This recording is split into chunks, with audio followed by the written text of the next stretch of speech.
তারাবির নামাজ নিয়ে অনেক সমস্যা, 8 না 20 একটু বলবেন কি? গত লাইভে কিন্তু বলেছিলাম তারাবির সালাত 8 না 20। বিষ্ণু ইসলাম রমাদান কিংবা রমাদানের বাইরে 11 রাকাতের বেশি পড়তেন না, সেক্ষেত্রে 8 রাকাত পড়তেন তিনি। তারাবি বলেন বা কিয়ামুল লাইল বলেন, যেটাই বলেন, আর বাকি 3 রাকাত ছিল বেতের পড়তেন।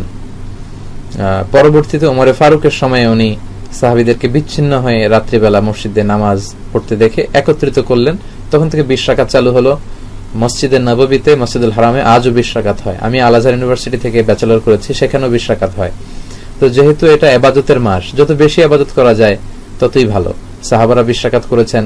সাহাবারা তো আমাদের চেয়ে ইসলামকে ভালো বুঝেছেন। মসজিদুল হারাম, মসজিদ নববীতে আজও 20 রাকাত হয়। মানুষদেরকে যত বেশি সুযোগ দেওয়া যায়, এবং 20 রাকাত হওয়াটাই ভালো। ফলে কারো যদি স্বাস্থ্য খারাপ লাগে সে চলে গেল বা কিছুক্ষণ বিশ্রাম নিয়ে আবার অংশগ্রহণ করলো।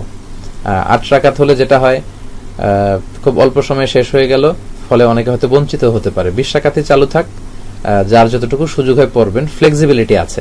8 রাকাত 20 রাকাত, এখানে আমি বলেছিলাম সম্মানিত ভাইয়েরা,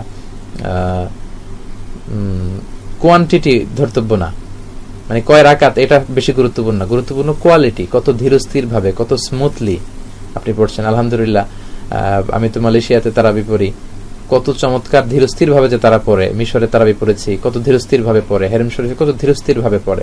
আপনারা দেশে 8 না 20 যারা আমার আলোচনা পছন্দ করেন, আমি তাদেরকে দাবির জায়গা থেকে বলবো 8 না 20 তারা কেউ এ নিয়ে তর্ক করবেন না। আমার আলোচনা যারা পছন্দ করেন, ইসলামকে যারা পছন্দ করেন, তাদেরকে আমি বলবো, ইয়াং যুবক সমাজ যারা আছো, 8 20 এগুলো আমি তোমাদের মুখে শুনতে চাই না।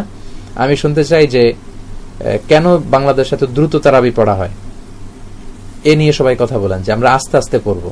আমরা সারা বছর ব্যস্ত থাকি, রমাদানে একটু আমরা দাঁড়িয়ে আল্লাহর সামনে কতটুকু দাঁড়িয়ে থাকা যায় এই অভ্যাসটা আমরা করার চেষ্টা করব।